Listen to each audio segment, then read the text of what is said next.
안녕하세요. 오늘 다룰 주제는 건물 관리자나 소유자라면 아마 누구나 한 번쯤 머리를 싸맸을 법한 내용입니다. 보내주신 자료 우리미래 기술단의 소방안전관리업무대행 제안서랑요. 관련 지침문서를 보니까 이거 아주 흥미로운 진실이 숨어 있더라고요. 언뜻 보면 되게 복잡한 소방시설 관리나 서류 작업을 그냥 전문가한테 맡기고 두 발 뻗고 잘 수 있는 해결책처럼 보이잖아요. 네, 보통 그렇게 생각하기 쉽죠. 근데 자료를 깊이 들여다보니까 핵심은 그게 아니었어요. 이건 뭐랄까, 책임을 떠넘기는 게 아니라 전문성을 빌려오는 제도에 가깝더라고요. 그래서 오늘 이 자료들을 바탕으로 그 경계선이 정확히 어디에 있는지 저희가 제대로 한번 뜯어보겠습니다. 전문가를 고용할 수는 있지만 내 건물의 최종 책임자 자리까지 대신하게 할 수는 없다. 도대체 무엇을 맡길 수 있고 무엇은 끝까지 내 몫으로 남는지 그 실용적인 가이드가 되어드릴게요. 그럼 먼저 왜 이런 서비스가 필요할 수밖에 없는지 그 배경부터 살펴볼까요? 솔직히 처음엔 그냥 귀찮아서 맡기는 거 아닌가 싶었거든요. 아, 그렇죠. 근데 제안서에 나온 시설 목록만 봐도 생각이 확 달라지더라고요. 맞아요. 자동화재 탐지 설비, 옥내 소화전, 스프링클러, 유도 등 뭐 이름만 들어도 머리 아픈데 이게 다 지하에 있는 소방 펌프랑 또 복잡한 배관으로 연결되어 있잖아요. 네네. 이걸 비전문가가 매일같이 들여다보면서 이게 정상인지 아닌지 판단하는 건 사실상 불가능에 가깝습니다. 거기에 서류 작업이 정말 압건이던데요. 서류로. 매년 작성해야 하는 소방계획서가 80쪽에 달하고 매월 업무 수행 기록표도 남겨야 하고 훈련하면 또 결과 보고서까지 써야 하고요. 네, 맞습니다. 바로 그런 현실적인 어려움 때문에 이 제도가 생겨난 거예요. 보내주신 그 지침 문서를 보면 중요한 흐름이 하나 보이는데 과거에는 불이 나면 끄는 사후 진압에 중점을 뒀다면 지금은 불이 나지 않도록 미리 막는 사전 예방으로 패러다임이 완전히 바뀌었어요. 예방 중심으로요? 네.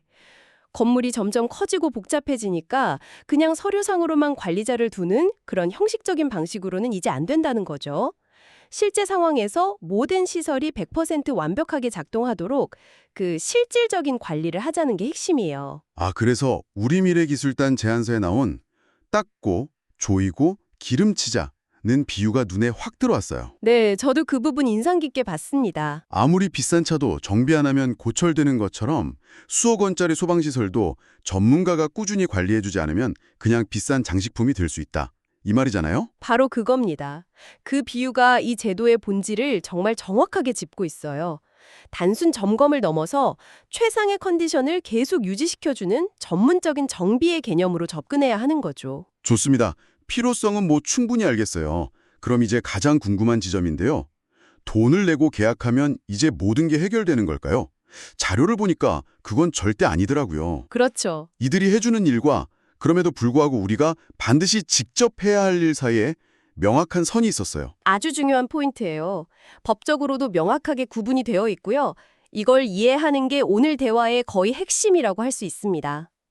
쉽게 말해서 대행업체는 주로 기술적인 영역, 그러니까 하드웨어를 담당해요. 하드웨어라면 아까 말씀하신 그 복잡한 소방 설비들, 그거 말하는 거죠? 네, 예를 들어서 피난 계단에 물건이 쌓여있지 않은지, 방화문이 항상 잘 닫히는지 같은 피난 및 방화 시설을 관리하고요. 또 스프링클러 압력이 정상인지, 화재 감지기가 오작동하지 않는지 같은 소방 시설을 점검하고 정비하는 일이죠. 기계가 재기능을 하도록 유지하는 모든 기술적인 업무라고 보시면 돼요. 그렇군요. 그럼 업체가 그 어려운 하드웨어를 다 봐준다면 우리가 직접 챙겨야 할 비기술적 영역은 대체 뭔가요? 바로 사람과 계획에 관련된 부분들입니다. 사람과 계획이요? 네, 이건 돈으로도 맡길 수 없는 건물 관리자의 고유 업무죠. 첫째, 아까 말씀하신 그 80쪽짜리 소방 계획서 있잖아요. 네네. 그 최종 작성과 실행 책임은 우리에게 있어요. 업체는 전문가 입장에서 초안을 잡아주는 지원을 할 뿐이지 우리 건물에 맞는 최종 계획을 확정하고 실행하는 건 관리자의 몫입니다. 잠깐만요. 그거 정말 중요하네요. 그럼 업체가 써준 계획서를 그냥 도장만 찍어서 내면 안 된다는 거잖아요. 그렇죠. 우리 건물 사정에 맞게 내용을 직접 다 확인하고 책임져야 한다는 뜻이고요. 정확합니다. 그리고 둘째, 건물 내 초기 대응팀인 자위 소방대를 구성하고 운영하는 것도 직접 해야 해요. 화재 시에 누가 신고하고 누가 초기 진화를 시도하고 누가 사람들을 대피시킬지 정하는 건 그 건물 사람들을 가장 잘 아는 관리자가 해야죠. 그것도 그렇네요. 셋째, 소방훈련과 교육도 마찬가지예요. 업체가 훈련 시나리오를 짜주고 기술 지원을 해줄 수는 있지만 훈련을 주관하고 우리 직원이나 입주민들의 참여를 독려하는 주체는 우리가 되어야 합니다. 아, 듣고 보니 알겠어요. 업체는 시스템을 점검하는 사람들이고 우리는 그 시스템 안에 사람들을 움직여야 하는 거군요. 네, 맞습니다. 우리 미래기술단 제안서에 있던 해피 서비스 내용이 이제야 좀 다르게 보이네요. 어떤 부분 말씀이시죠? 처음엔 그냥 친절한 부가 서비스 정도로 생각했거든요. 아, 관리자한테 관리 요령을 교육해주고 수신기 조작법을 사진이랑 같이 코팅해서 붙여준다는 거요. 제안서에는 이걸 물고기 잡는 법을 알려주는 지혜라고 표현했던데 지금 보니까 이게 그냥 서비스가 아니었네요. 네. 방금 말씀하신 사람과 계획이라는 우리가 직접 해야만 하는 의무를 잘 이행할 수 있도록 돕는 아주 핵심적인 역할이었군요. 맞습니다. 똑똑한 업체는 자신들의 기술적 점검만큼이나 관리자가 비기술적 의무를 잘 수행하도록 돕는 것이 결국 건물의 전체적인 안전도를 높인다는 사실을 알고 있는 거죠. 자, 그럼 이 제도를 이용하기로 마음먹었다고 한번 가정을 해보죠. 실무적으로 준비해야 할 것들이 있을 텐데요. 제안서를 보니까 업무대행 감독, 소방안전관리자라는 제도가 있던데 이건 뭔가요? 이건 아주 현실적인 대안이에요. 법적으로는 소방안전관리자 자격증이 있는 사람을 건물마다 둬야 하는데 사실 중소형 건물에서는 그런 직원을 채용하기가 좀 부담스럽잖아요. 그렇죠. 인건비가 있으니까. 네. 그래서 기존 직원 중에 한 명을 감독자로 지정해서 소방서에 선임할 수 있게 해주는 제도예요. 그럼 그 지정된 직원은 자격증을 따야 하나요? 그럴 필요가 없다는 게 핵심입니다. 아, 정말요? 네. 정식 자격증 취득 과정은 5일 그러니까 40시간 교육을 받아야 하는데 이 감독자는 선임되고 3개월 안에 이틀 16시간짜리 강습 교육만 받으면 돼요. 와, 부담이 훨씬 적네요. 그렇죠. 특히 직원의 입퇴사가 잦은 사업장에서는 매번 자격증 소지자를 새로 뽑는 것보다 이게 훨씬 효율적이고요. 근데 조금 걱정되긴 하네요. 이틀 교육받은 것만으로 한 건물의 소방 안전을 감독하는 책임을 지기에 이게 충분할까요? 좀 가볍게 느껴지기도 하는데요. 좋은 지적이십니다. 그래서 법에서도 명확히 하고 있어요. 교육 시간이 짧다고 해서 책임까지 가벼워지는 건 절대 아니에요. 이 감독자 역시 법으로 정해진 소방안전관리자의 모든 업무, 특히 아까 말한 사람과 계획에 대한 업무를 똑같이 수행해야 합니다. 기술적인 부분은 대행업체가 보완해주지만 최종 감독 책임은 이 사람에게 있는 거죠. 그렇군요. 결국 제도의 편의를 이용하되 그 책임의 무게는 그대로라는 걸 잊으면 안 되겠네요. 비용 문제도 빼놓을 수 없죠. 이건 어떻게 책정이 되나요? 지침을 보면 엔지니어링 산업진흥법에 따른 기준을 적용해요. 투입되는 기술자의 등급, 그러니까 초급이냐 고급이냐에 따라 다르고 건물의 면적이나 세대수에 따라서도 비용이 달라지죠. 자료에 나온 예시를 보면 아파트는 세대당 월 8,000원에서 1,000원 선이고요. 네. 1번 빌딩은 1제곱미터당 월 40원에서 60원 정도예요. 생각보다 되게 합리적인데요? 가령 100세대 아파트라면 월 10만 원이 채 안 되는 거니까요.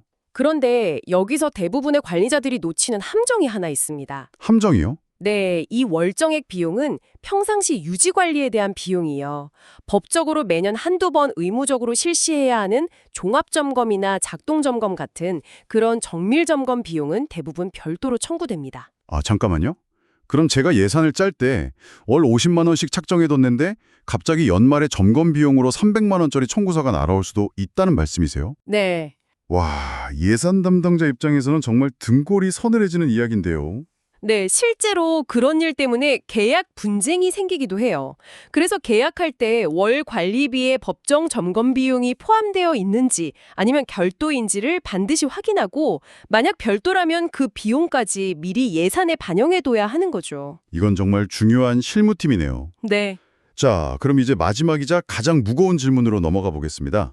이렇게 전문가에게 관리를 맡겼는데 만약에 끔찍한 화재 사고가 발생했다면 법적인 책임은 최종적으로 누구에게 있는 걸까요? 결론부터 말씀드리면 최종 책임은 여전히 건물 관리인, 즉 소유자나 관리자에게 있습니다. 아, 대행 계약서가 절대 면제부가 될 수 없어요. 법원은 양측의 책임을 아주 엄격하게 나눠서 봅니다. 이 관계를 가장 잘 설명하는 비유가 바로 선장과 항해사예요. 선장과 항해사요. 네, 대행업체는 전문 기술을 가진 항해사나 기관사고 배의 최종 목적지와 안전을 책임지는 사람은 선장, 바로 건물 관리자인 거죠. 비유가 확 와닿네요. 그럼 선장으로서 우리가 해야 할 가장 중요한 의무는 뭔가요? 크게 두 가지입니다. 첫째, 항해사가 일을 제대로 하는지 감독할 의무. 둘째, 항해사가 엔진에 문제가 있다고 보고하면 그걸 조치할 이행의 의무예요. 감독할 의무라는 게 좀 막연하게 들리는데요. 구체적으로 뭘 어떻게 해야 하는 거죠? 그냥 업체가 매달 보내주는 점검 보고자를 파일철에 꽂아두기만 하면 안 된다는 뜻이에요. 아, 내용을 꼼꼼히 읽어봐야죠. 만약 보고서에 3층 복도 방화문 자동 폐쇄 장치 고장이라고 적혀 있는데 그걸 몇 달 동안 방치했다면 그건 명백한 감독 의무 위반이에요. 제대로 된 관리자라면 그 보고서를 받고 바로 업체에 연락해서 이거 수리하는데 방법이 몇 가지나 있나요? 이번 주 금요일까지 견적서 2개 받아서 보고하세요. 이렇게 지시를 해야죠. 이게 바로 감독입니다. 그렇군요. 그럼 이행할 의무는 그 지시에 따라서 실제로 수리를 하는 거겠네요? 맞습니다. 제가 아는 한 사례에서는 업체가 소방 펌프 압력이 자꾸 떨어지니까 정밀 진단 후에 수리가 필요하다고 몇 달에 걸쳐 보고를 했어요. 네. 그런데 관리 회사에서는 예산이 없다는 이유로 계속 미뤘죠. 그러다 작은 불이 났는데 펌프가 제대로 작동을 안 해서 스프링클러가 안 터진 거예요. 아이고. 결국 작은 불이 건물 일부를 태우는 큰 재산 피해로 이어졌죠. 나중에 보험사랑 소송에 붙었는데 법원은 그 보고서를 근거로 관리회사의 이행 의무 위반을 인정했습니다. 이야, 정말 무서운 이야기네요. 보고를 받고도 무시한 결과가 그렇게 돌아오는군요. 그럼 대행업체는 아무 책임이 없나요? 아니요, 당연히 있죠. 항해사도 자기 잘못에 대해선 책임을 져야죠. 대행업체는 계약 범위 내에서의 전문적, 기술적 과실에 대해 책임을 져요. 예를 들어 점검을 대충 해서 명백한 결함을 놓쳤다거나 아니면 자기들 편의를 위해서 임의로 경보장치를 꺼뒀다가 화재가 발생했다면 그건 빼도 박도 못하는 업체의 책임이죠. 우리미래기순단 자료에 나온 과태료 규정을 보니까 이 책임이라는 게 얼마나 구체적이고 엄격한지 알겠더라고요. 네. 소방 펌프를 고장난 채로 놔두면 1차에 200만 원, 피난 계단에 물건 쌓아두면 100만 원, 심지어 점검 결과를 소방서에 며칠 늦게 보고하는 것만으로도 수심에서 수백만 원 과태료가 나올 수 있다니 정말 가볍게 볼 일이 아니에요. 네. 모든 조항 하나하나에 돈과 법적 책임이 걸려있는 셈이죠. 오늘 이야기를 쭉 정리해보니 처음 제가 던졌던 질문에 대한 답이 명확해지는 것 같아요. 소방안전관리 업무 대응은 내 책임을 아웃소싱하는 게 아니라 내 책임을 더 잘 이행하기 위해 전문가를 고용하는 제도였네요. 우리 건물의 안전팀의 외부 전문가를 영입하는 것과 같은 개념으로 봐야겠어요. 가장 정확한 표현이네요. 대행업체는 우리 건물의 건강 상태를 진단해주는 유능한 기술 고문이고 우리는 그 진단 결과를 바탕으로 최종 결정을 내리고 자원을 투입하는 선장인 셈이죠. 네. 둘의 파트너십이 잘 맞을 때 비로소 건물의 안전이 지켜지는 겁니다. 오늘 살펴본 자료들은 단순히 한 제도를 설명하는 걸 넘어서 관리의 책임이란 무엇인가에 대해 깊이 생각하게 만드네요. 여기서 한 걸음 더 나아가서 이런 질문을 던져볼 수도 있을 것 같아요. 네, 어떤 질문이죠? 오늘 대화는 주로 관리자와 업체의 책임에 초점이 맞춰져 있었잖아요. 네, 그랬죠. 그런데 지침 문서 마지막 부분에 아파트의 경우 세대 내 소방시설 점검에 대한 입주민의 의무와 책임이 강화되고 있다는 내용이 슬쩍 언급돼요. 아, 네, 그 부분이 있었습니다. 그렇다면 이렇게 전문적인 관리가 보편화되는 시대에 그 안전한 울타리 안에서 살아가는 우리 개개인의 안전에 대한 책임감은 과연 더 커져야 할까요? 아니면 전문가가 있으니 조금은 작아져도 괜찮은 걸까요? 이 질문을 여러분께 남겨드리면서 오늘 탐색을 마무리하겠습니다.